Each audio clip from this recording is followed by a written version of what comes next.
नमस्कार.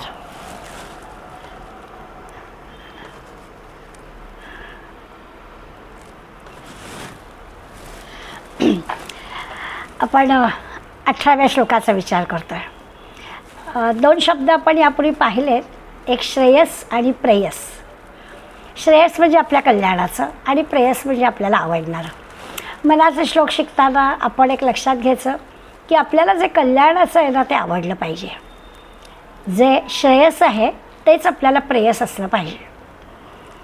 बोलायला सोपं आहे, पण रोजच्या व्यवहारात पाहिलं तर आपल्याला लवकर उठणं श्रेयस्कर आहे, पण झोपणं प्रेयस आहे. तर आपल्याला लवकर उठायला आवडलं पाहिजे. चमचमीत खाणं प्रेयस आहे, पण ते श्रेयस नाही आहे. तर मग आपल्याला साधं सात्विक अन्न आवडलं पाहिजे. अशा पद्धतीचा विचार आपल्याला ह्या श्रेयस आणि प्रेयस या दोन शब्दांनी करायचं की जे आपल्या कल्याणाचं आहे, जे आपल्या हिताचं आहे ते आपल्याला आवडलं पाहिजे. या विषयाला धरूनच हे दोन श्लोक आहेत. पहिला श्लोक 18वा, मना राघवे विना आशा नको रे. रामाशिवाय मना अन्य काहीही आशा धरू नकोस. आपली कुठल्या कुठल्या गोष्टींवरती आशा अपेक्षा असते. आपली मुलं, आपला पैसा, आपले आईवडील, आपला मित्रपरिवार, आपले शेजारी पाजारी, आपले नातेवाईक, हे सगळे आपल्याला, त्यांच्या सगळ्यांबद्दल आपल्याला आशा असते. चुकीचं नाही आहे, ती सगळी आशा असायला हरकत नाही. पण सगळ्यात महत्त्वाचं काय तर भगवंताची आपण आशा धरली पाहिजे. ही सगळी मंडळी काही मर्यादेपर्यंत आपल्याला उपयोगी पडतील नाही असं नाही. त्याचा विचार मनाला करायला सांगितला आहे. मना राघवे विना आशा नको रे. या सगळ्यांशी आपण खूप छान वागायचं. या सगळ्यांशी आपलं खूप मैत्री संबंध असायला हवेत. ते वेळेला धावून येतील ह्याची आपल्याला कितीही खात्री असली तरी त्यांच्या सगळ्याला मर्यादा आहेत. आज तर अशी परिस्थिती आहेच. बहुतांशी अनेकांची मुलं परदेशात असतात. त्यामुळे आपण इथे जे राहणारे पालक मंडळी आहोत त्यांनी हे गृहीत धरलेलं असतं की राघवे विना आशा नको रे. त्यामुळे पहिलीच ओळ आपल्या मना राघवे विना आशा नको. या रामाशिवाय कुठलीही आशा धरू नकोस. पुढल्या ओळीमध्ये मनाला सांगताय, मना मानवाची नको कीर्ती तू रे. मानवाची उगाच कीर्ती गाऊ नकोस. आपण लहानपणी आपल्या पालकांच्या तोंडून एक कविता ऐकलेली आहे की स्तुती करावी परमेश्वराची, करू नये व्यर्थ नराधमाची. माणूस चुकू शकतो. आज चांगला वागला तरी उद्याची खात्री नाही देता येत. त्यामुळे माणसाबद्दलची कीर्ती काही गाऊ नकोस, त्याची फार काही स्तुती करू नको. चांगल्याला चांगलं म्हणायचं, पण फार त्याच्यावर भरोसा ठेवू नको. भगवंतावर भरोसा ठेव, ईश्वरावर भरोसा ठेव असा ते सांगतात. जयावर्णी ती वेदशास्त्रे पुराणे. बरं, वेदानी, शास्त्रांनी, पुराणांनी, श्रुतिग्रंथांनी, सगळ्यांनी संतांनी आपल्याला हेच सांगितलेलं आहे की भगवंताचं काय ते गुणगान गा, तया वर्णिता सर्वही श्लाघ्यवाणे. त्या भगवंताची स्तुती केली ना तर तेच श्लाघ्यवाणं, तेच श्रेयस्कर आहे असा आपल्याला विचार करायचा आहे. आपण हे सगळे आस्तिक आहोत. आपण हे सगळे महाराजांवरती आपली श्रद्धा आहे. त्यामुळे या श्लोकाचा विचार करताना आपल्याला अगदी पक्क पटेल की खरंच फक्त भगवंताची आशा धरावी. हे समर्थ सांगताय ते बरोबर आहे. आता एवढा भगवंतावरती, रामावरती विश्वास ठेवावा, रामावरती भरोसा ठेवावा आणि हे असं रामावर भरोसा ठेवणं हेच कल्याणाचं आहे. आपण विचार करूया. मी मगाशी म्हटलं तसं की आपला ना माणसांवर फार भरोसा असतो. सगळ्यांना महाभारतातला प्रसंग चांगला माहिती आहे. द्रौपदी वस्त्रहरणाच्या वेळेला तिचा भरोसा सगळा आपल्या पतींवर म्हणजे 5 पांडवांवर होता. परंतु त्यांनी मानाखाली घातल्या. मग तिला वाटलं की आपले सासरे इथे आहेत. त्यामुळे धृतराष्ट्राकडे तिने मोठ्या आशेनं पाहिलं. आंधळ्या धृतराष्ट्राने पण तिला काही मदत केली नाही. द्रोणाचार्यांनी, भीष्माचार्यांनी सुद्धा तिला मदत केली नाही. आणि मग जेव्हा हे असं घडलं तेव्हा तिने भगवंताला हाक मारली. मात्र भगवंत तिला धावून आला मदतीला.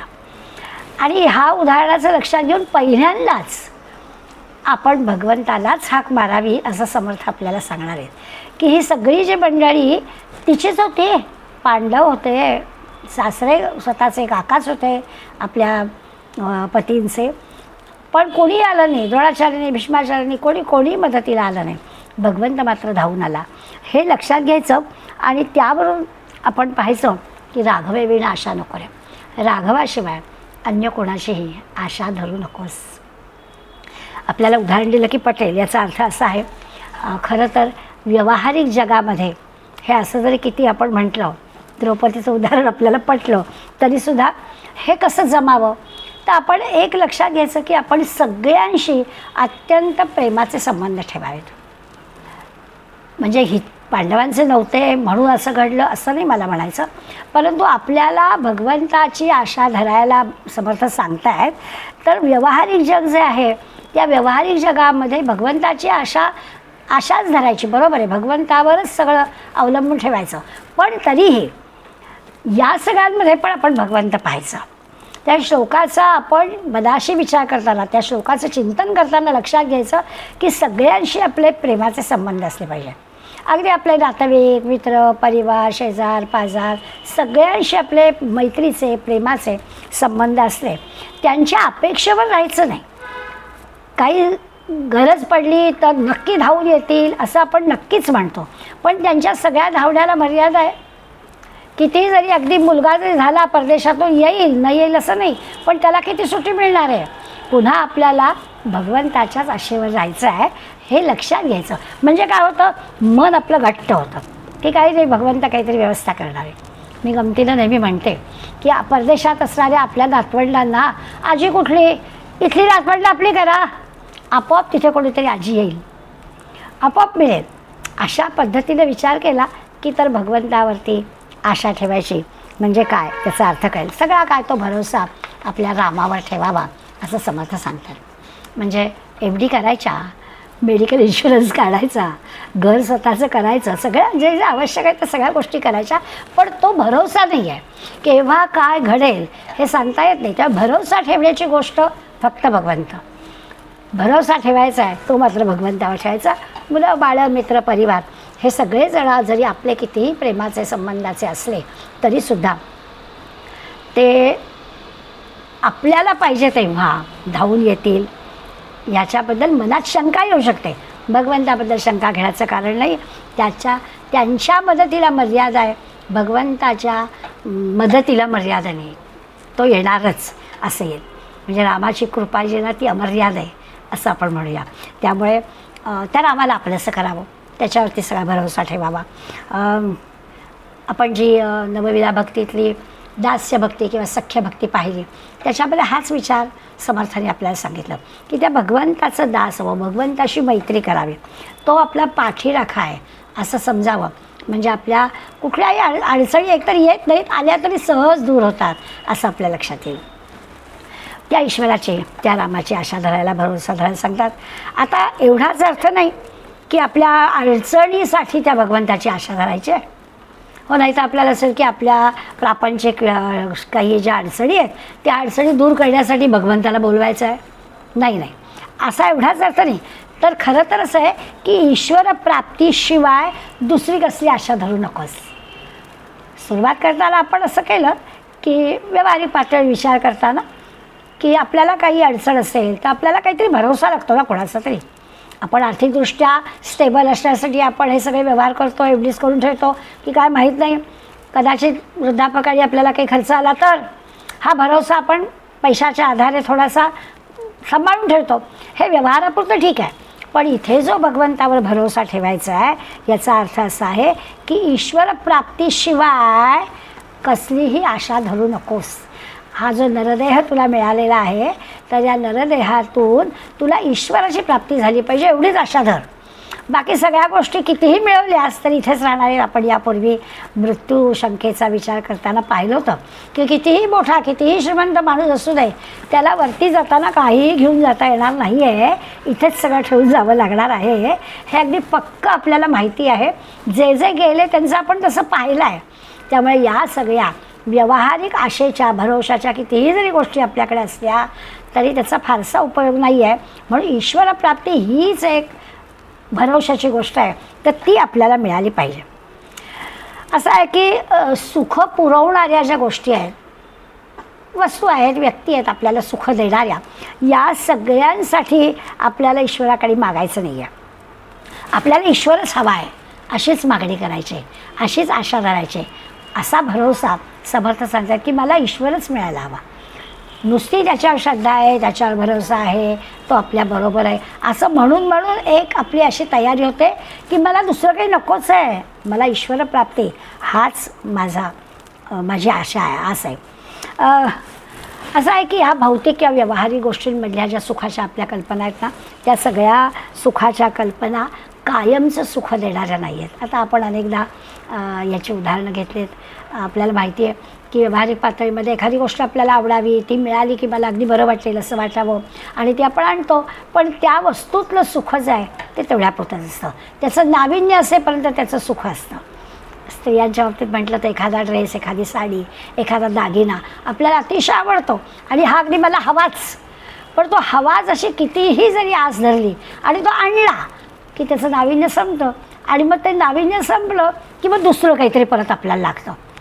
तर हे जे काही सुखाच्या आपल्या कल्पना, वस्तूतल्या सुखाच्या कल्पना आहेत ना, त्या काही कायम टिकणाऱ्या नाही आहेत. पण ईश्वराच्या संदर्भातली जी कल्पना ती मात्र अशी आहे की स्वाभाविकच ह्या भगवंताच्या प्राप्तीची इच्छा धरायला समर्थ सांगतात, कारण ती शाश्वत आहे, कायम टिकणारी आहे. ते सुख कमी होणारं नाही आहे. वस्तूंमधलं सुख आहे ते कमी होईल. खाण्याच्या बाबतीत विचार केला तर आपल्याला सगळ्यांना माहिती आहे की एखादा पदार्थ खूप आवडला तरी किती खाणार आपण. आवडला म्हणून थोडासा इतर पदार्थांपेक्षा जास्त खाऊ, पण आता नको मला वास असं आपण म्हणतो. रात्री पण छे आता नको, का तुला आवडतं ना असं कोणी म्हटलं तर चालेल का? नाही. त्या प्रत्येक गोष्टीमधलं सुख आहे ना ते मर्यादित स्वरूपात आहे, पण भगवंताचं जे सुख आहे ते शाश्वत सुख आहे. म्हणून समर्थ आपल्याला त्या सुखाचा विचार करायला सांगत. दासबोधातल्या मूर्ख लक्षणामध्ये समर्थाने या अशा प्रकारच्या वागण्याला सांडोनिया जगदीशा म्हणजे ईश्वराशिवाय, ईश्वराला सोडून दिलं, सांडोनिया जगदीशा मनुष्याचा मानी भरोसा, ईश्वराच्या ऐवजी माणसांचा भरोसा मानला, सार्थके विणवेची वयसा तो एक मूर्ख. म्हणजे त्याचं सार्थक तर होत नाहीच, उलट आयुष्याची वर्ष वाया जातात. आणि म्हणून त्याला समर्थाने मूर्ख म्हटलेलं आहे की भरोसा कोणाचा ठेवायचा? भरोसा ईश्वराचा ठेवायचा असं सांगतात. आता माणसांवर भरोसा ठेवण्याचा जो काही मूर्खपणा समर्थ सांगतायत तो आपण सगळेजण करतो. म्हणजे दुसऱ्या ओळीत तर सांगितलं आहे, लगेचच ते आपल्याला म्हणत आहे की मना मानवाची नको कीर्ती तोरे. याचा अर्थ काय? तर दुसऱ्या ओळीत ते सांगतात की मानवाची म्हणजे माणसाची उगाच स्तुती करू नको, त्याची कीर्ती गाऊ नकोस. मग अशीच म्हटलं मी स्तुती करावी परमेश्वराची, करू नये व्यर्थ नराधमाची. आता नराधमाची म्हणजे काय? कुठल्याच माणसाची अकारण स्तुती करू नये. याचा अर्थ काय? तर अनेकदा असं घडतं की आपण एखाद्या माणसाची स्तुती करतो तेव्हा आपला काहीतरी तिथे स्वार्थ असतो. नेहमीच असं घडतं असं नाही मला म्हणायचं, परंतु काहीतरी स्वार्थ असतो. एखाद्या माणसाला मोठं म्हणणं, एखाद्याला माणसाला चांगलं म्हणणं, याच्या मागे विशेष करून श्रीमंत, सत्ताधारी, काहीतरी पदावर असणाऱ्या मंडळींना आपण जेव्हा काहीतरी छान छान चांगलं म्हणतो ना, त्यांची स्तुती करतो ना, तेव्हा त्यांना खुश करावं अशा प्रकारचा विचार साधारणपणानं सामान्य मंडळींच्या अंतःकरणात असतं की ती खुश झाली, ती संतुष्ट झाली, आपलं काही काम असलं तर सहज होईल. ते समर्थाला मान्य नाही. समर्थ म्हणतात काही आवश्यकता नाही तसं करायचं. म्हणजे ती मंडळी संतुष्ट झाली की आपलं काम होणार आहे या असा हेतू मनात ठेवून त्यांची स्तुती करू नये. काय होतं असं करण्यामध्ये त्यांच्याकडे नसलेले गुण पण त्यांना चिकटवले जातात. त्यांना मोठं करायचं असतं ना, त्याला चांगलं म्हणायचं असतं ना, त्यांच्याकडून आपलं काम करून घ्यायचं असतं ना, मग नसलेले गुण पण त्यांना चिकटवावे लागतात. आणि असं घडलं म्हणजे दोष असला तर त्याच्याकडे जाणीवपूर्वक आपल्याला दुर्लक्ष पण करावं लागतं. म्हणजे गुण पण चिकटावे लागतात आणि आपल्याला माहिती आहे की हे गैर आचरण आहे तरी देखील आपण त्याच्याकडे दुर्लक्ष करायचं. उगाच नको मोठ्या माणसांच्याबद्दल कशाला बोला, मग आपण बोलत नाही. पण हे सगळं जे की आहे त्याच्या मागे आपला काहीतरी स्वार्थ आहे आणि समर्थाला हे मान्य नाही. माणसाची कीर्ती गाऊ नकोस, माणसाची स्तुती करू नकोस. का? तर तुझ्या मनातला आधी हेतू लक्षात घे. तू का त्याची स्तुती करतोयस? जर का स्वार्थासाठी स्तुती करत असशील तर करू नकोस. बऱ्याचदा आपल्याला असं दिसतं सार्वजनिक संस्थेमध्ये जे देणगीदार असतात ना, श्रीमंत, त्यांच्या पुढे पुढे मंडळी करतात कारण त्यांना खुश ठेवावं लागतं. त्यांनी दिलेल्या पैशावर संस्था चालत असते, त्यामुळे देणगीदारांच्या पुढे पुढे जायचं. दुकानदार बघा गिऱ्हाईक त्याला टिकवायचं असतं तर तो गिऱ्हाईकांवर अजिबात रागवत नाही. साड्यांच्या दुकानात गेलं की बायका किती किती साड्या काढायला लावतात, अगदी न चिरता तो काढतो. त्या दुकानदाराला त्या गिऱ्हाईकाला खुश ठेवावंच लागतं. किती मनातून राग आला असेल की एवढं कोणी बाई घेणार आहे की नाही, कोण जाणार आहे, तरी पण तो बिचारा न रागावता अगदी आपल्याला खुश करून करून वस्तू दाखवतो. याच्यामागचं कारण त्याचं की त्याचा स्वार्थ आहे, त्याला तर माल विकला जायला हवा आहे म्हणून तो असं वागतो आहे. त्यामुळे आपण विचार करायचा आहे साधकाच्या व्यवहारात ह्या गोष्टी घडतात. अशी अनेक उदाहरणं तुम्हाला पण देता येतील. पण साधकाच्या दृष्टीने विचार केला तर आपल्याला अशा प्रकारच्या स्तुतीपाठकांपासून दूर राहायला हवं. म्हणजे आपण स्तुती कोणाची व्यर्थ करायची नाही आणि आपली कोणी करत असलं तर आपल्याला ओळखता आलं पाहिजे की हा कशामुळे आपल्याशी असं बोलतो आहे. त्या खोटी स्तुती करणं हे समर्थाला मान्य नाही. असं खोटी स्तुती करून लाचार पण येतं. दुसऱ्याला कारण नसता चांगलं म्हटलं की स्वाभाविकच त्याचा आपण मिंध्या होतो, लाचार होतो. ते करणं बरोबर नाही. बरं, अशी स्तुती वरवरची किंवा ती खोटीच असते. तो माणूस गेला ना की त्याच्याबद्दल सगळे लोक बोलायला लागतात. तेवढ्यापुरतंच त्याला चांगलं म्हणायचं असतं ना स्वार्थासाठी. त्यामुळे तो तिथून बाजूला झाला की त्याच्या दोषांची मालिकाच लागते तिथे की तो किती वाईट आहे हे सांगण्याची अहममिका येते. त्यामुळे ते सगळं खोटं असतं. त्यामुळे हे करणं समर्थाला बिलकुल मान्य नाही आहे. समर्थ सांगतायत की आपण अशा प्रकारचं म्हणजे जे शाश्वत आहे त्याचा विचार करावा.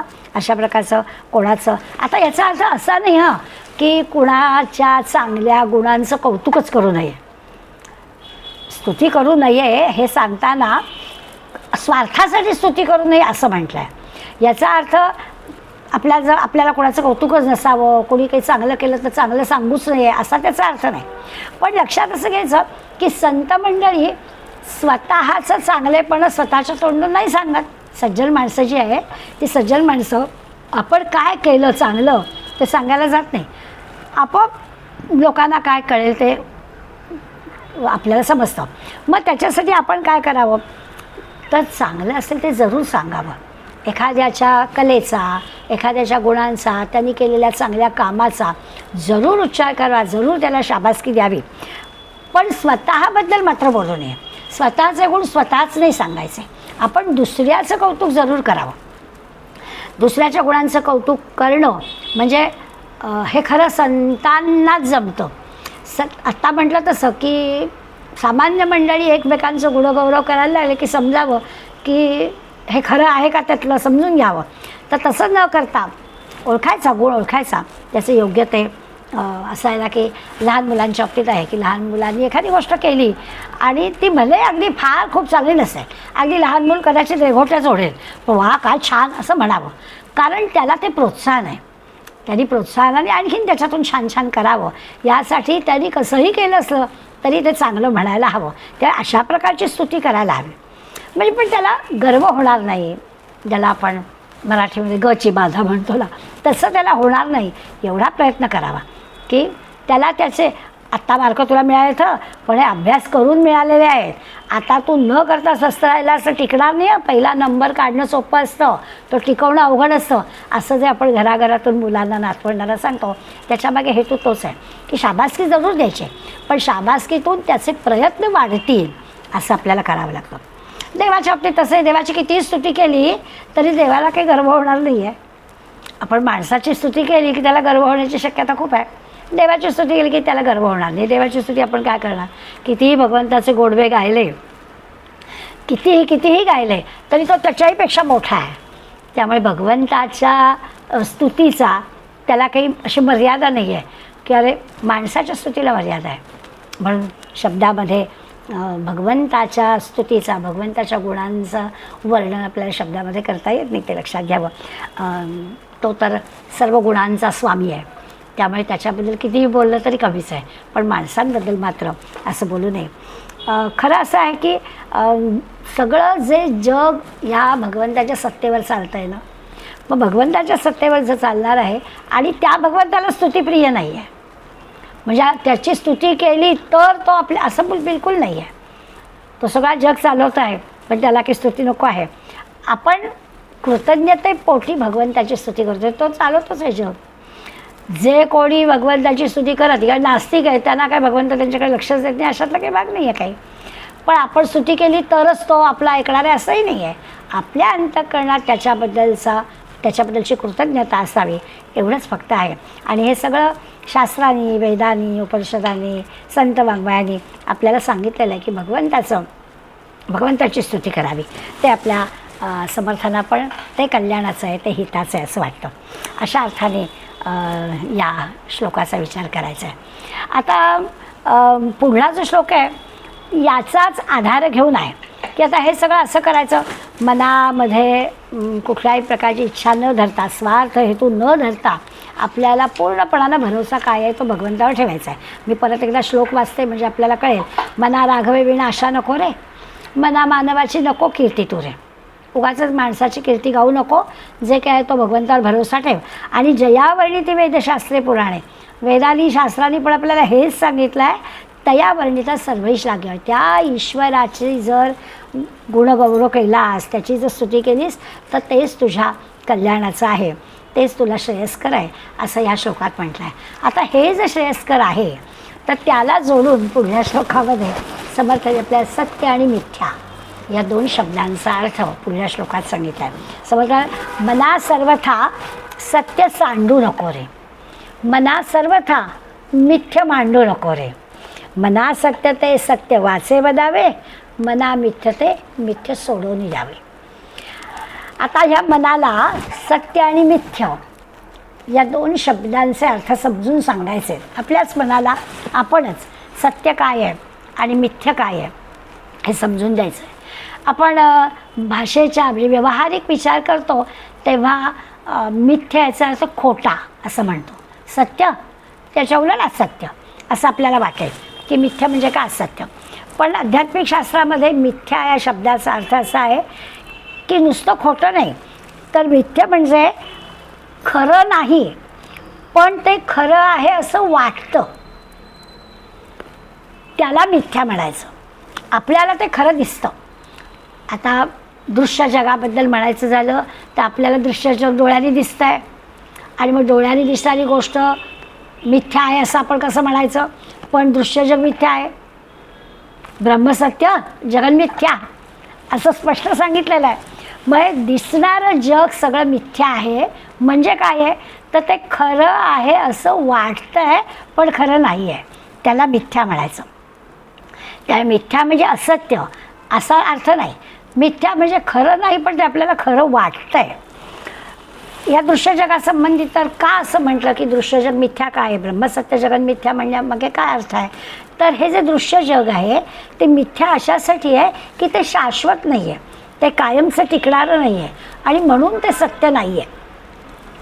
पण आपल्याला काय होतं, आपल्याला जी गोष्ट प्रत्यक्ष दिसते ती आपल्याला खरी वाटते, स्वाभाविकच आहे. आपण म्हणतो अहो मी प्रत्यक्ष बघते आहे, प्रत्यक्ष मी कानाने ऐकलं आहे असं आपण नेहमी म्हणतो आणि तरी देखील असं म्हणायचं की ते मिथ्या आहे.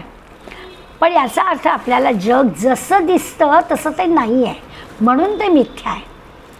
आपल्याला जसं दिसतं आहे तसं ते खरं म्हणजे नाही आहे. सगळं जग ब्रह्मस्वरूप आहे. आपल्याला ब्रह्मस्वरूप जग दिसत नाही ना. आपल्याला डोंगर दिसत आहेत, नद्या दिसत आहेत, झाडं दिसत आहेत, रस्ते दिसत आहेत, माणसं दिसत आहेत, कितीतरी मोहात टाकणाऱ्या गोष्टी दिसत आहेत आणि म्हणून आणि त्या शाश्वत नाही आहेत म्हणून ते मिथ्या आहेत. हे आपण लक्षात घ्यायचं की हे शाश्वत टिकणारं नाही म्हणून ते मिथ्या. अगदी चंद्र, सूर्य, तारे हे सुद्धा आपल्याला जसे दिसतात तसे ते नाही आहेत. आपल्याला इथून जसं दिसतं तसं नाही आहे. माऊलींचा नेहमीचा दृष्टांत आहे. माऊलींचा दृष्टांत काय की दोरी आहे पण आपल्याला साप दिसतोय.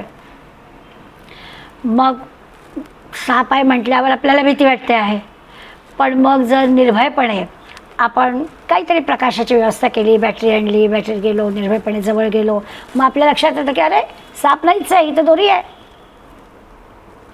त्याच्यासाठी आपल्याला भीती दूर करावी लागते, काहीतरी प्रकाशाची व्यवस्था करावी लागते, मग आपल्याला सत्य काय आहे ते कळतं. आता अज्ञानानं किंवा भीतीनं आपल्याला भलतंच दिसतं. साप नाही आहे तरी तो दिसतोय.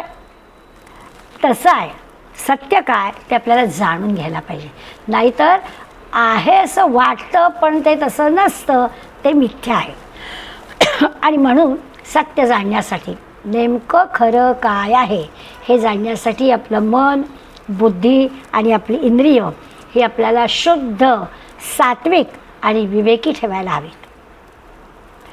जर आपली इंद्रिय शुद्ध, सात्विक, विवेकी ठेवली तर आपल्याला दुरून ती नुसती दोरी लोंबकळताना दिसते, तर घाबरून जायचं कारण नाही आहे.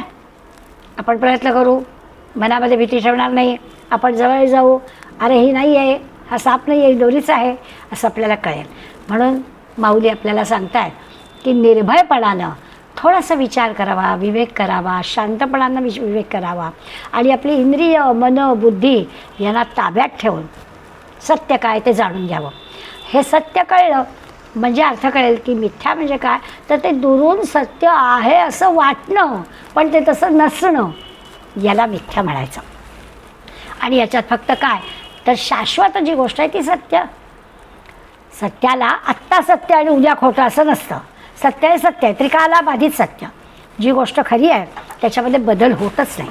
भगवंतांनी गीतेमध्ये सत्याची व्याख्या केली आहे, नासतो विद्यते भावो नाभावो विद्यते सतः. सत्य जे आहे त्याचं अस्तित्व कायम असतं, म्हणजे शाश्वत असतं. सत्याचा कधीही अभाव नसतो, ते असतंच. त्याच्यामध्ये शंका घेण्याचं काही कारणच नाही आहे, त्याला सत्य म्हणायचं. आता आपण जी सत्याची व्याख्या करतो ना ती व्यवहारापुरती असते. आपली सत्याची व्याख्या काय, चक्षुर्वै सत्यम. जे डोळ्यांनी दिसतं ते सत्य. डोळ्याने आपल्याला काही दिसेल पण ते खरं असेलच असं नाही. डोळ्यांनी दिसणाऱ्या प्रत्येक गोष्ट ही खरी असते असं नाही. आपल्याला असं वाटतं की मी प्रत्यक्ष पाहिलं आहे, परंतु तसं नसतं. इंद्रियांना जे जाणवतं ते सत्य असेलच असं नाही. कसं तर अध्यात्मशास्त्रामध्ये जी व्याख्या केली आहे त्या व्याख्येचा विचार करून आपण सत्याचं हे करायचं. शाश्वत आहे का, जे डोळ्यांनी आपल्याला दिसतं आहे ते कायमस्वरूपी असणार आहे का, आज दिसतं आहे. आपण नेहमी, मी गमतीनं उदाहरण देत असते की आपण एखाद्याशी वेळ मिळाला तर आपले लहानपणापासूनचे फोटो काढावेत आणि मग बघावं आपण लहानपणी कसे होतो, कसे कसे कसे कसे बदलत गेलो. मग आपल्या लक्षात येतं की अरे काहीच नाही खरं, आपण कसे होतो, कसे झालो, बदल होत असतात. तर हे शाश्वत नाहीच आहे. हा देह आपण शाश्वत नाही आहोत, तर हे सत्य नाही आहे. मग सत्य काय आहे तर ब्रह्मसत्य जगन्मिथ्या, ईश्वर सत्य आहे. त्या सत्य असणाऱ्या ईश्वराचा विचार करायचा. त्यामुळे अध्यात्मशास्त्राची सत्याची व्याख्या म्हणजे जे कायम टिकतं ते सत्य.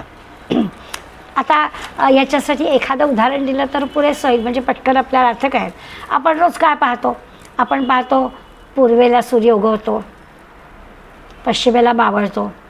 आपण घरामध्ये देवाची हे कशी ठेवायची, कसं बसायचं तर पाहतो. कुठल्या दिशेला पूर्व आहे, पण सूर्य त्या दिशेला उगवतो, त्यामुळे आपण सूर्य उगवतो ती पूर्व, सूर्य मावळतो ती पश्चिम. आता आहे का खरं, खरं काय आहे, खरंही आपल्याला माहीत आहे. सूर्य स्थिर आहे आणि पृथ्वी त्याच्या भोवती फिरते आहे, स्वतःभोवती पण फिरते आहे आणि सूर्याभोवती पण फिरते आहे. हे खरं खरं आहे. दिसतंय काय, दिसतंय पूर्वेला उगवला, पश्चिमेला मावळला. असंच सगळं जगामध्ये आहे. जगामध्ये दिसणाऱ्या गोष्टी म्हणजे सत्य असं मानता येणार नाही. ज्या शाश्वत आहेत त्या सत्य आहेत. आणि म्हणून मनाला सांगायचं की ते शाश्वत जे आहे ना ते सोडू नकोस, त्याच्याशी पक्का राहा, त्याच्यापासून कधी दूर जाऊ नको. शाश्वत काय, भगवंत, त्याच्यापासून दूर जाऊ नकोस. महाभारतामध्ये सत्याची व्याख्या करताना म्हटलं आहे, यद भूतहितम अत्यंतम तत्सत्यमिती धारणा. आणखीन एका पद्धतीनं या व्याख्येतून आपण विचार करूया की भूतहितम अत्यंत, हिताचं जे आहे, प्राणीमात्रांच्या हिताचं असणारं ते सत्य आहे. आत्ता आपण पाहिलं की जे शाश्वत आहे ते सत्य आहे. आता दुसऱ्या दृष्टीने विचार केला तर प्राणीमात्रांच्या सर्वांच्या दृष्टीनं जे हिताचं आहे, कल्याणाचं आहे, त्याला सत्य म्हणायला हरकत नाही. हां, आता नेहमीचं उदाहरण आहे की एखादा आपण आहोत रस्त्याने चाललेले आणि एक गाय आपल्या शेजारून गेली, धावत गेली जीवाच्या याने, आणि त्याच्या मागे हातात शस्त्र घेतलेला कसाई आला आणि गाय त्याला दिसली नाही. गाय कुठल्या तरी दिशेनं दुसऱ्याला गेली आणि त्या कसाईने आपल्याला विचारलं की गाय कुठल्या दिशेनं गेली. तर आता इथे जर मी खरं सांगितलं तर तो कसाई गाईला मारणार आहे, म्हणजे आत्ता मी खोटं सांगणं हेच हिताचं आहे. मी विरुद्ध दिशेला गाय गेली असं खोटं सांगायचं म्हणजे कसाही विरुद्ध दिशेला जाईल आणि गाय वाचेल, हेच हिताचं आहे. त्यामुळे सत्य काय, तर जे हिताचं आहे ते सत्य. एक व्याख्या आपण केली जे शाश्वत आहे ते सत्य. आता आपण व्याख्या करतोय जे हिताचं आहे ते सत्य. एखाद वेळेस लहान मुलाला घरामध्ये आई लाडू संपले असं सांगते. संपलेले असतात, पण आत्ता त्याला देणं हे त्याच्या दृष्टीनं हिताचं नाही आहे. त्याचा सकाळी लाडू खाऊन झाला आहे, पुन्हा हट्टाने मागित आहे म्हणून देऊन खाऊन झालेला आहे. आता तिसरा खाल्ला तर त्याच्या पोटाला त्रास होईल हे त्या आईला माहिती आहे. त्यामुळे आई खोटं सांगते, लाडू संपले. पण असं सांगण्यामध्ये हिताचं आहे म्हणून ते सत्य आहे. गाय कोणत्या दिशेनं गेलं हे खोटं सांगून सुद्धा सत्य आहे. मुलाला घरातले लाडू संपलेत असं सांगणं, खोटं सांगणं हे पण सत्य आहे. सत्याची व्याख्या जे हिताचं आहे ते सत्य आहे. त्या क्षणाला कदाचित खोटं बोलावं लागतं, परंतु तसं खोटं बोलावं लागलं तरी ते कल्याणाचं आहे, तेच योग्य आहे, तेच हिताचं आहे. त्यासाठी ते बोलावं लागतं. प्रसंगी असं खोटं बोलणं हे शास्त्राला धरून आहे. भगवंत आपल्यावर त्यासाठी रागवणार नाही आहे की असं कसं खोटं बोलले, कारण तिथे जन्म मरणाचा प्रश्न आहे, त्या बाळाच्या तब्येतीचा प्रश्न आहे. त्यामुळे त्याला खरं बोलावं लागतं. सकाळी परीक्षेचे दिवस आहेत आणि आई मला उठव असं सांगितलेलं असतं मुलांनी, पण झोप प्रिय असते. मग खोटं मग सांगावं लागतं. 6 वाजता 7 वाजले सांगावं लागतं, अगं 7 वाजले उठ असं म्हणावं लागतं. आता खोटं सांगितलं आहे पण हिताचं आहे. अशा पद्धतीने विचार केला की जे कल्याणाचं आहे, जे हिताचं आहे ते सत्याचं होतं. महाभारतात कृष्ण किती वेळा खोटं बोलला आणि मी कधीही खोटं बोललेलं नाही आहे म्हणून त्या उत्तरेच्या बाळाला जिवंत कर असं तो म्हणतो. आणि आपल्याला दिसतं असं की ते सत्य घडतं, कारण त्याचं जे खोटं बोलणं होतं ते स्वार्थासाठी नव्हतं, ते हिताचं होतं, ते चांगल्यासाठी होतं. ते स्वार्थ नसलेलं जर आपण बोललो, कल्याणाचं बोललो तर ते सत्यच असतं. तुकाराम महाराज म्हणतात, देव जोडे तरी करावा अधर्म. भगवंताला प्रिय असणारी गोष्ट करणार असाल ना तर ती समजा असत्याची, अधर्माची, चुकीची केली तरी चालेल, कारण ती हिताची आहे. अशासाठी आपल्याला संतांनी परवानगी दिलेली आहे की जर चांगलं होणार असेल तर ते त्या क्षणाला ते खोटं आहे पण तरीसुद्धा ते सत्य आहे असं म्हणायला हवं. एक चीन देशातली गोष्ट सांगतात की चीन देशामध्ये एक परदेशी गेला होता आणि त्याच्या हातून काहीतरी गुन्हा घडला म्हणून तिथल्या सरकारी अधिकाऱ्यांनी त्याला पकडलं. आणि त्या विदेशी नागरिकाची खरीच फार मोठा गुन्हा काही नव्हता, किरकोळ गुन्हा होता, पण तरी देखील शासकीय यंत्रणेने त्याचा फार छळ केला.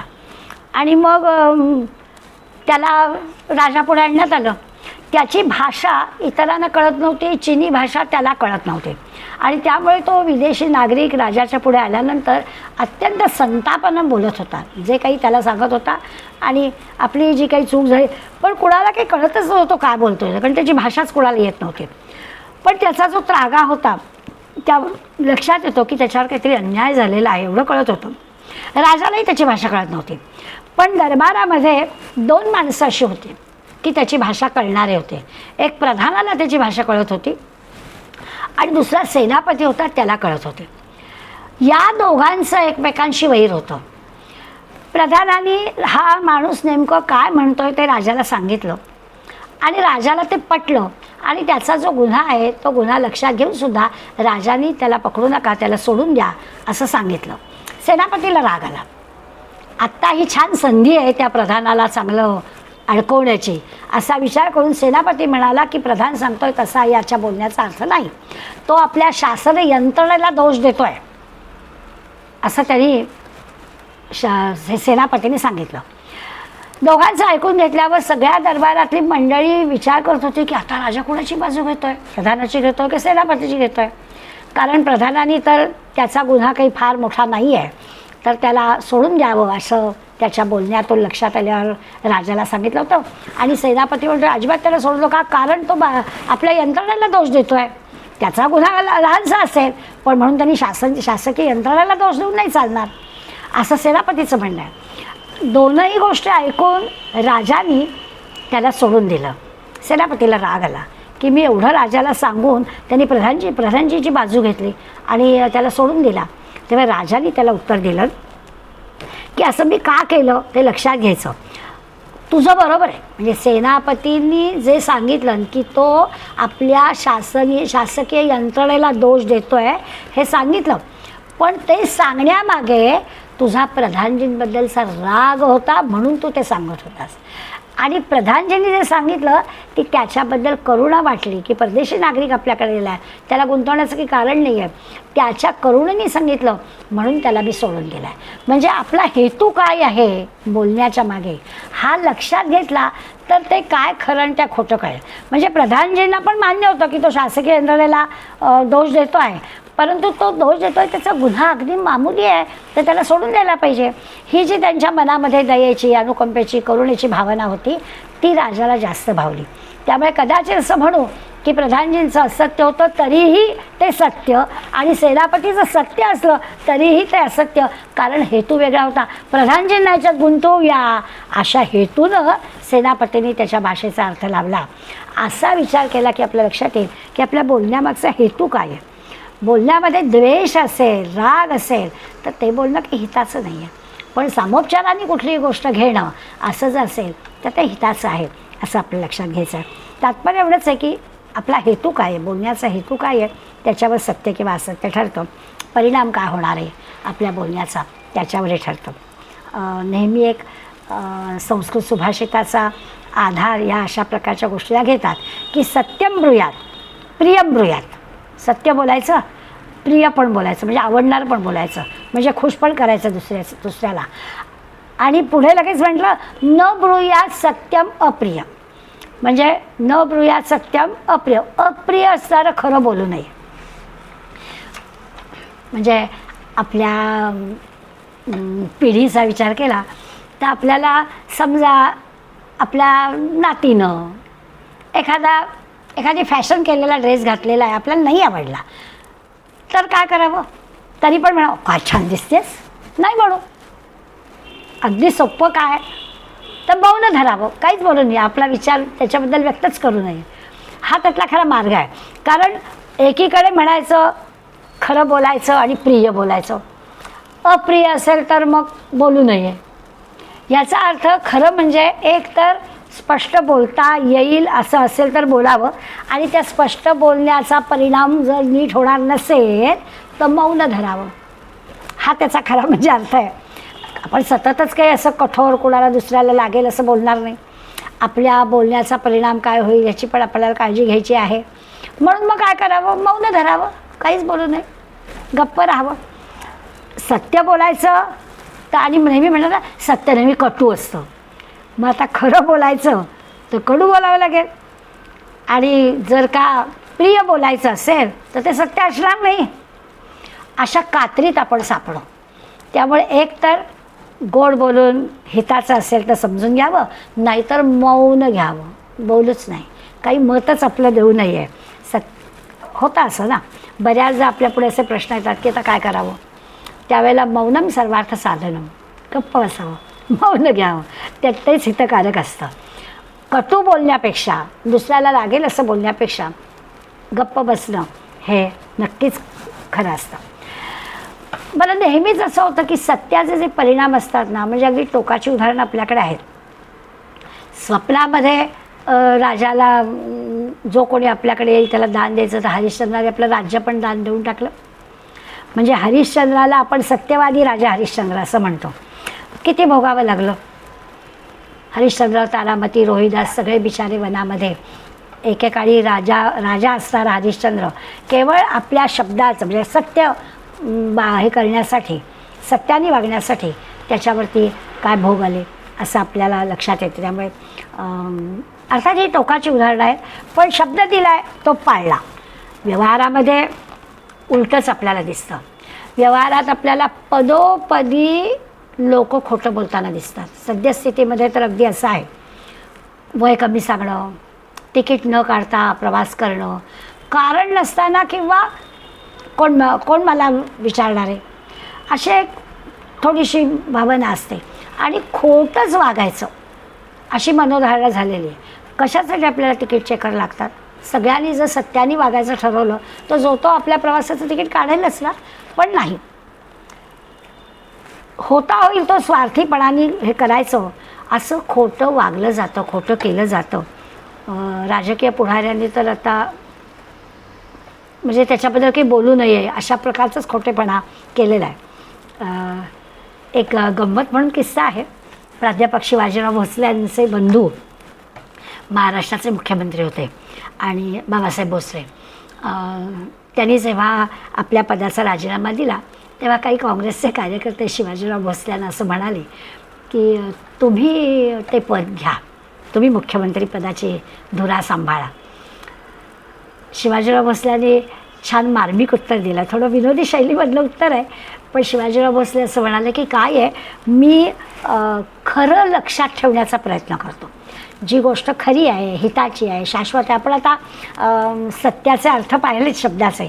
त्यामुळे शिवाजीराव भोसले म्हणतात की मला ज्या खऱ्या गोष्टी आहेत त्या लक्षात ठेवायच्या असतात, तसा मी प्रयत्न करतो. आणि जर का असं राजकारणातलं पद घेतलं तर कुठे कुठे काय काय खोटं बोललो आहे ते मला लक्षात ठेवायला लागेल. कारण एक खोटं झाकायला अनेक खोटी बोलावी लागतात. त्यामुळे हे काही मला जमणार नाही. खरं लक्षात ठेवणं हे फार महत्त्वाचं आहे. गमतीचा भाग जाऊ दे, राजकारणामध्ये असं आहेच की एक खोटं करायचं आणि ते खोटं पचवण्यासाठी 50 खोटी बोलावी लागतात. त्यालाच राजकारण म्हटलं जातं. तर याला हे असं सामान्य म्हणजे शिवाजीराव भोसले जर काय माणसाला जमलं शक्य तर व्हायला नाही, माझा हा काही प्रांत नाही, हे केव्हा जमणार आहे. गंमत म्हणून आपण लक्षात घेऊया की सत्य काय आहे, शाश्वत काय आहे, हिताचं काय आहे ते समजून गोष्ट करावी. व्यवहारी जगामध्ये आता ना खोटेपणालाच थोडीशी प्रतिष्ठा प्राप्त झालेली असं दिसतं की जो कोणी खोटं बोलणारा आहे, खोटेपणाने सगळे व्यवहार करणार आहे, तो आपल्याला श्रीमंत झालेला दिसतो. मग लोक पण आपल्याला म्हणतात की तो काय कोणत्या मार्गाने पैसा मिळवतो, तो बघ टोलेजम याच्यात राहतो आहे, छानपैकी गाड्या उडवतो आहे. ठीक आहे ना, हे काही कायमचं टिकणारी गोष्ट नाही आहे. त्याच्या मागे काय बोललं जातं आहे तेच आपण बोलतो ना. कुठल्या मार्गाने यांनी पैसा कमावला आहे असंच बोललं जातं ना. त्यामुळे ही जी काही खोटेपणाने मिळवलेली गोष्ट आहे ही शाश्वत टिकणारी नाही. पण होतं खरं असं की सध्याच्या काळामध्ये त्याच्याबद्दल प्रतिष्ठा आहे. खोटी सर्टिफिकेट्स देणं, खोटी औषधं देणं, खोटंच हॉस्पिटलला ॲडमिट करणं, खोट्या शस्त्रक्रिया करणं, किती किती गोष्टी आपल्याला दिसतात की शिक्षण क्षेत्रात तर काही त्या ह्याला अर्थच राहिलेला नाही आहे. इतक्या भ्रष्टाचाराच्या गोष्टी तिथे घडत आहेत असं आपल्याला दिसतं. सामान्य अगदी सामान्य रजेचा खोटा अर्ज करणं, सगळ्या गोष्टी ज्या आहेत ना, आणि याला प्रतिष्ठा आहे की असं केल्याने काही होतच नाही असं जणू काही प्रत्येकाला वाटत असतं. आणि अशा खोट्या गोष्टी करणं, खोटं बोलणं हे गैर आहे हे कोणाला काही वाटतच नाही त्याचं असं आपल्याला दिसतं. भगवद्गीतेमध्ये भगवंतानी वाचिक तप करायला सांगितलं आहे की आपल्या वाचेनं सत्यच आपल्या आलं पाहिजे. याच्यासाठी त्या वाचेला तप करायला लागतं. कुठलीही गोष्ट ठरवून प्रामाणिकपणानं, ध्येयानं, निष्ठेनं केली तरच ती प्राप्त होते. त्याला तप म्हणायचं आहे. आणि ती वाचेचं तप ते सांगतात. सत्य हे आपल्या कल्याणाचं आहे. हे सत्यच बोललं पाहिजे. ज्याचा परिणाम चांगला होणार आहे तेच केलं पाहिजे. काही वेळा आपल्याला असं वाटेल की या क्षणाला ते आपल्या फायद्याचं नाही आहे, पण अंतिमतः फायद्याचं आहे, तर तसंच आपल्याला वागलं पाहिजे हे लक्षात घ्यायला पाहिजे. मगाशी म्हटलं लहान मुलासाठी, तसं आपल्या लक्षात घ्यायला काही वेळा होतं ना, मुलांना भीती दाखवावी लागते. अग्नीपासून, पाण्यापासून मुलं जर ऐकत नसतील तर मुलं तिथे काहीतरी मागुलबुवा आहे असं दाखवून त्याला त्याच्यापासून दूर ठेवावं लागतो. खोटं बोलावं लागतं. तेवढ्यापुरत्या खोट्याला फक्त परवानगी दिलेली आहे. बाकी भ्रष्ट आचरण करणं, खोटेपणाने, आपल्या स्वार्थीपणाने काही करणं हे समर्थना बिलकुल मान्य नाही आहे. हे आपण लक्षात घ्यायचं आहे. बऱ्याचदा असं होतं की म्हणजे हा ना भ्रष्ट आचरण करणं, खोटं बोलणं हा शिष्टाचार झाला आहे, ही गोष्ट फार चुकीची घडते. आपण सौजन्याने वागलं पाहिजे, आपण दुसऱ्याशी प्रेमाने वागलं पाहिजे. दुसऱ्या माणसाला आपल्या बोलण्याचा त्रास होणार नाही, वाईट वाटणार नाही, हे केलं पाहिजे. बऱ्याचदा असं होतं, काही माणसं असं म्हणतात मी अगदी स्पष्ट वक्ता आहे. अरे मी अगदी स्पष्ट वक्ता आहे हे असं घमेंडीने सांगण्यासारखं काही नाही आहे. आपल्या स्वभावाला थोडी मुरड घालावी लागते. कितीही आपण स्पष्ट वक्ते पण अगदी सत्य सांगायचं असलं तरीसुद्धा त्याची वेळ, त्याचा काळ, त्याची जागा ही लक्षात घ्यावी लागते. एखादीच गोष्ट नंतर जर आपण त्याला सांगितली, एकट्याला धरून सांगितली तर ती पटते. पण 4 माणसात जर आपण त्या मी स्पष्ट वक्ता आहे आणि हे नाही सांगतो. अगदी साध्या काल मी श्रीथरगा इथे येत होते. छान आमचा प्रवास चांगला चाललेला होता, असं काही कोणाची कंप्लेंट नव्हती. गाडीमध्ये गर्दी पण खूप होती. पण एक पाठीमागच्या सीटवर बसणारा माणूस इतका ड्रायव्हरच्या अंगावर जोरात ओरडला. कुठेतरी स्पीड ब्रेकरवरती त्याचं झालं असेल, चूक नाही असं नाही, आणि मागे बसणाऱ्या माणसाला थोडा त्रास होतो, त्यामुळे तो थोडासा उडला आणि त्याला जो काही राग आला आणि ड्रायव्हरच्या अंगावर ओरडायला लागला. ड्रायव्हरने नंतरचा जवळजवळ तास 1.5 तास इतकी स्लो गाडी चालवली की जिथे स्पीड ब्रेकर काय, अगदी आता रस्त्याला खड्डे आहे, स्पीड ब्रेकर आहे, तिथे तिथे नजर चुकीनं एखादेच होईल, तरी काही मुद्दाम केलेलं नाही आहे. पण सांगण्यात फरक असतो. हे जरा गोड भाषेमध्ये काका जरा आम्ही मागे बसवायला फार त्रास होतो आहे हो, जरा थोडंसं स्पीड ब्रेकवर हळू घ्या हां, असं गोड भाषेत बोलावं ना. आपल्याला समर्थ जे सत्य आणि मिथ्या सांगतायत ना, त्याचा अर्थ हा आहे की सांगायचंच असतं, पण ते सांगताना आपली भाषा कशी असायला हवी याचा पण विचार करायला पाहिजे. माणसं फार आपलं मत अभिनिवेशाने मांडतात आणि त्याचा परिणाम चांगला होत नाही. त्यामुळे आपण आपल्या स्वभावाला थोडी मुरड घालायला पाहिजे. त्याच्यासाठी म्हणजे फटकळपणाने कुठली गोष्ट करणं हे काही मोठं उपयोगी पडणारी गोष्ट नसते, त्याच्यातून काही चांगलं निष्पन्न होत नाही, हे लक्षात घ्यावं. दुसरं असं की आपण दुसऱ्याच्या गुणदोषांचा सारखा विचार करतो. इथे आपल्याला स्वतःच सुधारणा करायला सांगितली आहे. मना सत्य ते सत्य वाचे वदावे असं म्हटलं आहे ना. आपणच आपल्या मनाला सांगायचं आहे. आपल्याला दुसऱ्याच्या गोष्टी बरोबर कळतात. दुसरा कसा चुकला आहे, दुसरा कसा भ्रष्ट आहे, दुसरा कसा चुकीच्या मार्गाने जातो आहे, दुसरा कसा स्वार्थी आहे, हे आपण भरपूर सांगू. हे सगळं आपल्याला करायचं आहे. आपण असं वागायचं नाही आहे असं समर्थन आपल्या मनाला सांगायचं आहे. आणि म्हणून मनाला सत्य काय आहे ते समजून घ्यायचं आहे, मनाला मिथ्या काय आहे सांगायचं आहे. त्या दुसऱ्याच्या वागणुकीसाठी आपल्याला काहीच करायचं नाही आहे. दुसऱ्याने कसं वागायचं असेल त्याचा परिणाम आपल्याला करून घ्यायचा आणि आपण कसं वागायचं याच्यासाठी ते आपल्याला मनाला सांगतात. प्रत्येक गोष्ट मनाला सांगायची म्हणजे स्वतःला सांगायची आहे की बघ बरं सत्याने वागायचं आहे, बघ बरं मिथ्या आहे ना ते सोडून द्यायचं आहे, मिथ्या आहे फसवं असतं, मिथ्या आहे खरं नाही आहे, मग सत्य कसं शोधशील, तसं शाश्वत जे आहे ते सत्य घे, जे हिताचं आहे ते सत्य आहे ते लक्षात घे, असं आपण आपल्याला समजवायचं आहे. स्वतःसाठी हे सगळे श्लोक आहेत, लोकांना सांगायला जायचं नाही आहे. पुन्हा एकदा सगळा श्लोक पाहिला तर काय, मना सर्वथा सत्य सांडू नको रे असं म्हटलं आहे. म्हणजे अजिबात सत्याला सोडू नकोस, सत्याची कास पक्की धर, खरंच बोलायचं आहे आपल्याला, मिथ्या मांडू नको, जे खरं नाही आहे फसवं काय आहे ते लक्षात घे, त्याला धरून बसू नको. आपल्याला कळलं पाहिजे की हे जे दिसतं आहे ना हे काही खरं नाही आहे बरं, जे दृश्य जगामध्ये आपल्याला इंद्रियांच्या तर्फे दिसतं आहे नाही असं नाही, पण हे म्हणजे काही खरं नाही. मग काय तर सत्य ते सत्य वाचे वदावे, वाचेनं सत्यच बोलावं, वाचेनं हिताचं काय आहे तेच लक्षात घ्यावं, जे मिथ्या आहे फसवं आहे असत्य आहे ते सोडून द्यायला पाहिजे. आपण नेहमी म्हणाल सत्यमेव जयते, नेहमीच सत्याचा जय होतो. अंतिम काय तर शेवटी सत्याचा जय होतो. आपण शेवटी तोपर्यंत सारखं आपल्याला असं वाटतं की असत्य आहे ना तेच खरं आहे, शेवटी सत्याचा जय होतो. म्हणजे अगदी वाईट मार्गाने जाणारा माणूस अनेक वर्ष वाईट वागतो, एकदा अशी वेळ येते की चांगली त्याची पूर्णपणानं खाली येतो. सापशिडीचा खेळ असतो ना तसं घडतं, जातोय वरती आणि मग एकदा सापाच्या तोंडात आला की एकदम खाली येतो. म्हणून सत्य वाचे वदावे. आपण मात्र काय करावं, सत्यमेव जयते लक्षात घ्यावं की अंतिमतः सत्याचा जय होत असतो. त्यामुळे सत्याची कास धरावी, सत्याला सोडून जाऊ नये. आपल्याला माहिती आहे चमचमणारं जे असतं ना छान चकचक चकचक दिसतं ते काही सोनं नसतं, त्यामुळे ते कालांतराने काळं पडतं, हे लक्षात घ्यावं.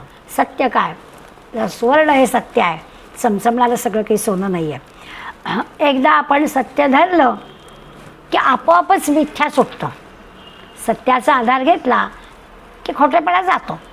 आपल्याबद्दल आपोआप आपल्या मनाला कळतं की नाही नाही हे खरं आहे ना, हेच धरायचं, आपण खोट्या मार्गाने जायचं नाही. किती आपल्याला त्याचा लोभ आला तरी तो बाजूला करायचा की मी खरंच करणार. आणि असं ठरवलं म्हणजे खोटेपणा बाजूला गेला की आपण सत्याने वागायला लागतो. आपोआपच या गोष्टी घडतात. आता या सत्य बोलणं म्हणजे काय, तर चांगलं आचरण ठेवणं, सदाचाराने वागणं. सत्य म्हणजे चांगलं वागणं, सदाचाराने वागणं, त्याला खरं बोलणं, खरं वागणं असं म्हणायचं. जिथे स्वार्थ नाही, अज्ञान नाही, अशा ठिकाणी म्हणजे उगाचच दांभिकपणाने, अज्ञानानं, स्वार्थीपणानं आपण जर दुसऱ्याची मगाशी म्हटलं जर स्तुती केली तर ते काही खरं वागणं नाही. काही त्याच्यामागे आपला स्वार्थ आहे, त्यामुळे त्याला नाही खरं मानायचं. एकदा का आपण सत्याने वागायचं ठरवलं, आचरण आपलं चांगलं ठेवलं की आपल्या लक्षात येतं की आपलं वागणं सात्विक व्हायला लागतं. आचरणाने, सात्विक आचरणाने अजिबात मनातला स्वार्थ जातोच. स्वार्थासाठी आपण कुठली गोष्ट करत नाही. आपला त्याच्यात काय फायदा आहे, दुसऱ्याचं भलं करण्यासाठी आपली चांगलं बोलण्याची, सत्य बोलण्याची प्रवृत्ती निर्माण होते. ते आचरण, सदाचार, चांगलं आचरण असायला हवं. कोणाला हे जमतं, तर ज्याला आसक्ती नाही आहे, स्वार्थ नाही आहे, त्याला जमतं. तो चांगलं सदाचाराने वागू शकतो. आपोआपच सत्याचं दर्शन त्याला होतं. आपल्याला सत्याचं दर्शन होणारी माणसं कशी भेटतील, संत सज्जन. म्हणून संतांच्या साहित्याचा अभ्यास करायचा की त्याच्यातून आपल्याला खरं काय आहे ते कळतं. आता संत जसं सांगतायत ते भले आपल्याला कळत नसलं तरी लक्षात घ्यायचं की ते सांगतायत ना म्हणजे ते सत्याचं आहे, आणि तसं आचरण करायचं की आपोआप आपल्याला कळायला लागतं. सगळ्याच काही संतांच्या सांगण्यातल्या गोष्टी आपल्याला लगेच कळतील असं नाही, पण ते सांगतात ना म्हणून करायचं म्हणजे आपोआप आपल्या ते हिताचं असतं, आपल्या ते कल्याणाचं असतं, आणि मग आपल्याला कळतं की हाच मार्ग सत्याचा आहे. अशा पद्धतीचं सदाचरण ठेवावं. कठोरपणानं सुरुवातीला आपल्याला थोडंसं आपल्या मनाला ते ठासून सांगावं लागेल की नाही हेच करायचं आहे तुला, कठोरपणाने सांगावं लागेल. तो मार्ग इतका सहज नाही आहे. मी सुरुवात करतानाच म्हटलं की हे 2 श्लोक जे आहेत ते श्रेयस प्रेयस, जे आपल्या श्रेयस आहे म्हणजे कल्याणाचं आहे ते आपल्याला आवडलं पाहिजे. त्यामुळे हे जे काही सत्याचं वागणं आहे ते सुरुवातीला आपल्याला जरा कटू वाटेल, कठोर वाटेल की असं कसं जमेल आपल्याला, पण जमायला लागेल. ते जर आपण तसा मार्ग अवलंबिला, थोडंसं शासन करून घेतलं स्वतःला तर आपल्याला जमेल. मोठी मोठी उदाहरणं तर आपल्याकडे, मग अशी जसं हरिश्चंद्राचं उदाहरण दिलं तसे आपल्याकडे खूप आहेत. अर्जुनाने सुद्धा 12 वर्ष वनवासात राज्यत्याग करून गेलाच की. त्यामुळे किंवा आपल्याला अगदी अनाहूतपणे एक चूक घडली, काही फार मोठी चूक घडली, ती मुद्दाम केली होती अशात काही भाग नाही, तरी देखील अपराध घडला आणि त्या अपराधाची शिक्षा म्हणून रेणुकेला शिरच्छेदाची शिक्षा भोगावी लागली. आता ह्या सगळ्या फार टोकाच्या गोष्टी आहेत. सत्याने वागणाऱ्यांना शासन होतं, शिक्षा होते असं आपल्याला ह्याच्यातून दिसतं. पण आपल्याला काय अशा प्रकारच्या शिक्षेचा विचार फारसा करायचा नाही. सामान्य तुमच्या आमच्या जीवनामध्ये सभ्यतेनं, सौजन्यानं वागणं, याला सत्याने वागणं म्हणायचं आहे. थोडा शिष्टाचार पाळावा, कुठेही चुकीचं आचरण आपल्यातून होता कामा नये असा प्रयत्न करावा. म्हणजे सत्य काय आहे, मिथ्या काय आहे हे आपल्याला समजेल आणि त्याप्रमाणे आपण आचरण करू. प्रयत्न करायचा सत्यनिष्ठ राहण्याचा. अनेकदा आता पुढल्या श्लोकांमध्ये आपल्याला हे विषय पुन्हा येणार आहे. आपली तर सुरुवातच आहे. त्यामुळे या 19व्या श्लोकामधलं सत्याचं जे आचरण समर्थ आपल्याला सांगतात ते आपल्या मनाला समजवण्यासाठी सांगतात की काय कर बाबा, तर सत्य सांडू नको, सत्याला दूर ठेवू नको. जे जे दिसतं आहे ते नीटपणानं परीक्षण कर की हे खरं आहे का. लगेच त्याच्यावर विश्वास टाकू नको, लगेच त्याच्याबद्दल आपलं मत पण मांडू नको. अगदी रिॲक्ट आफ्टर 24 आवर्स हे लक्षात ठेवायचं की करायचं, पण थोडा विचार करायचा, विवेकाने विचाराने खरं काय आहे ते जाणून घ्यायचं. नाही तर समोर जो कोणी म्हणेल ते खरं आहे असं मानून आपण आपली मतं द्यायला लागतो. तसं करू नको असं समर्थ सांगतात. आणि मिथ्या पण मांडू नको. म्हणजे काय, तर जे खरं नाही ते खरं नाही आहे, ते काय आहे तर खरं असं वाटतं आहे पण ते खरं नाही आहे हे पण समजून घे. ज्याला आपण फसव म्हणतो ते फसवं पण लक्षात घे. आपण ना मिथ्या शब्द एरवीच्या भाषेमध्ये खोटं अशा अर्थानेच वापरतो. इथे मात्र समर्थांना मिथ्या काय म्हणायचं, ते फसवं आहे. या दृष्टम तर नष्टम, दिसणारी प्रत्येक गोष्ट ही फसवी आहे, ती आपल्याला खरी वाटते आहे पण खरी नाही, हे लक्षात घ्यायचं आहे. आणि म्हणून शक्यतोवर प्रयत्नपूर्वक आपल्या हिताचं कल्याणाचं जे आहे किंवा आपण जे करणार आहोत त्याचे परिणाम चांगलेच होणार आहेत असं कायम लक्षात ठेवून आपलं सदाचाराचं वागणं असावं, असं समर्थ आपल्याला या 2 श्लोकांच्या आधी सांगणार आहेत. एकाच विषयाचे 2 श्लोक होते म्हणून आपण 18 आणि 19 हे 2 श्लोक आज घेतले. पुढला श्लोक पुढल्या वेळेला. नमस्कार.